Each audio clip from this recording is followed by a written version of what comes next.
Welcome to Clinical Minute.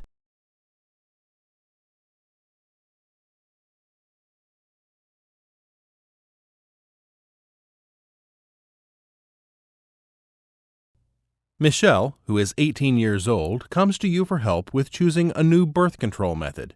She tells you that she has been getting a birth control shot since her daughter was born about 9 months ago. She complains that her period has been very irregular since she started using it. My period is all over the place. I don't feel right. I just want my normal period back, she tells you.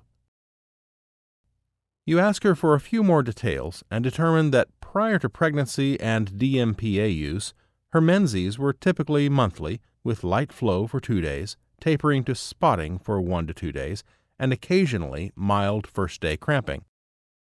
She also tells you that her last injection was 9.5 weeks ago, and that she stopped breastfeeding at 6 months. Michelle reports one sexual partner, her boyfriend, during the last 6 months. You reassure Michelle that irregular bleeding and amenorrhea are common with use of any progestin-only method and are not harmful. You also say that you understand that having an irregular period bothers her and that you do understand that this is a reason to consider a different form of birth control. Michelle's past medical history also includes headaches approximately once or twice a week, which are more frequent than prior to her pregnancy when they occurred every month or so. The headaches affect both sides of her head and do not typically involve severe throbbing, vision changes, or neurologic changes. She tells you that she takes ibuprofen for them, which usually helps a lot. She says the headaches are annoying but don't keep her from most of her normal activities. She asks whether the hormones in the depot shots are causing the headaches. You explain that headaches are a potential, although not frequent, side effect of depot.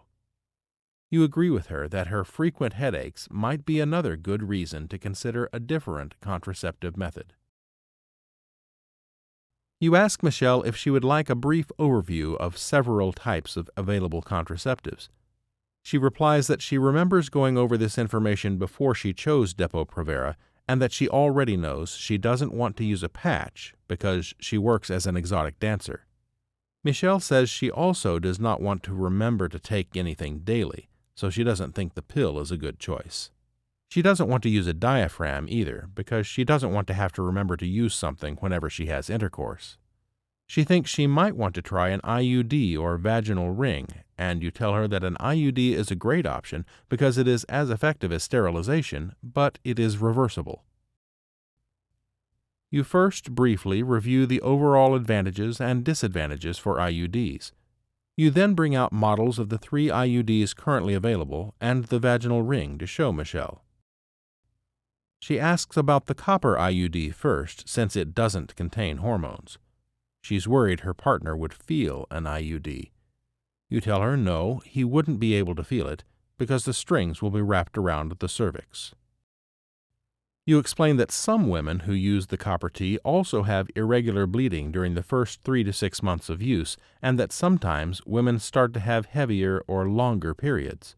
Michelle tells you that she really wants more regular periods, so she does not want to try the copper T IUD. You continue to describe the 2 other IUDs available, which both release levonorgestrel, or LNG. These 2 options are the LNG 52 mg, brand name Mirena, and the newer LNG 13.5 mg option, Skyla. You explain that Mirena can be inserted and left in place for up to 5 years, and Skyla can be left in for up to 3 years. These IUDs slowly release regular, very small amounts of hormone into the uterus, which mostly have a local effect on the uterus. However, they both can alter the bleeding pattern and result in spotting, irregular bleeding, heavy bleeding, or even no period at all, you continue. This is usually most noticeable during the first 3 to 4 months of use, you explain, and the number of days with spotting usually decreases after that, but periods can remain irregular. The newer IUD, with the lower amount of hormone, caused irregular bleeding in about 40% of women during the first 90 days, and then about 1/4 of women during the second 90 days and at the end of the first year of use. It is associated with other side effects too, including vulvovaginitis, abdominal pelvic pain, acne, seborrhea, ovarian cyst, headache, dysmenorrhea, breast pain, discomfort, and nausea. "Oh no," says Michelle, "can't we find something that won't make my periods so irregular?"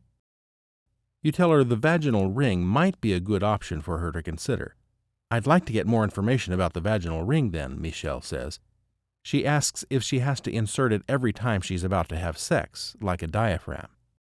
You explain that she would insert a new vaginal ring, leave it in for 3 weeks, and then remove it and discard it, then take a 1-week break. In this case, she would have regular periods, but she would have to remember to insert a new ring 1 week after she removed the old one. "How about pregnancy?" she asks, telling you that she does not want another child yet. You tell her that if she uses the vaginal ring perfectly, her risk of pregnancy is similar to continued use of Depo-Provera. You remind her that an IUD would give her more protection, with less than 1% risk of pregnancy per year, but she might continue to have irregular cycles with the hormonal versions or heavier, longer periods. She asks about headaches with the vaginal ring, seeming worried about the hormones. You explain that the hormones in the vaginal ring are the same hormones as in the birth control pill, estrogen and progestin, but doses are lower and release more slowly and steadily locally to prevent pregnancy. While some women do have headaches, you tell her, it is an infrequent side effect. Also, the hormones present in the vaginal ring are not the same as that in Depo, which contains progesterone. You explain that she probably is not any more likely than the average woman to have headaches from using the vaginal ring. You also tell her that her headaches sound like they could be tension headaches, and that at least some of them could be caused by the stress of having to care for a baby now, rather than by the type of contraceptive she is using. You ask if she would like more information about how to deal with headaches after you finish discussing contraceptives, and Michelle nods her head vigorously. You ask if she has other questions. Michelle asks whether the ring will hurt when she puts it in. You respond by reassuring her it will not hurt and show her that it is small and flexible. You tell her you would like her to practice inserting and removing one during this visit if she thinks she would like to use it. You also tell her that she can use a tampon inserter to insert it if she prefers. Michelle asks about other side effects.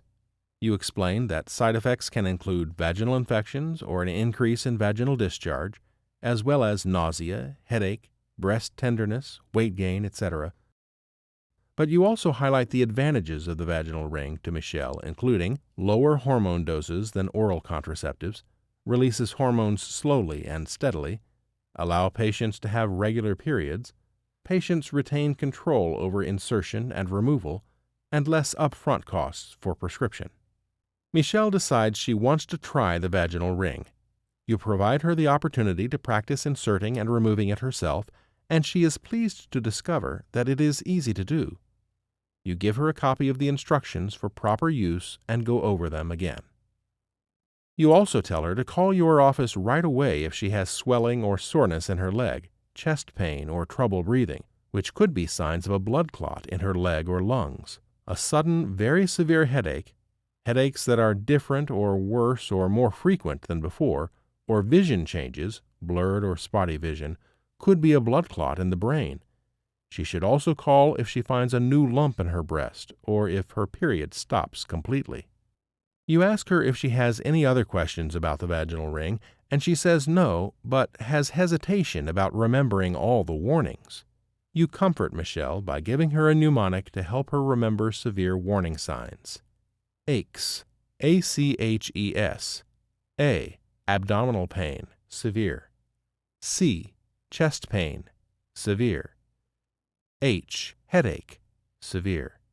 E. Eye or vision changes. S. Swelling in leg. You give her a 1-year prescription for the ring, and you ask her to return for a checkup any time before she runs out to make sure she is happy with the ring and comfortable with its use.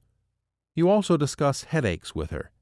You provide her with some information about how to tell if a headache is caused by tension and give her a pamphlet on ways to prevent and treat tension headaches without medication, but reassure her that taking occasional ibuprofen in low doses as directed is just fine if she needs it.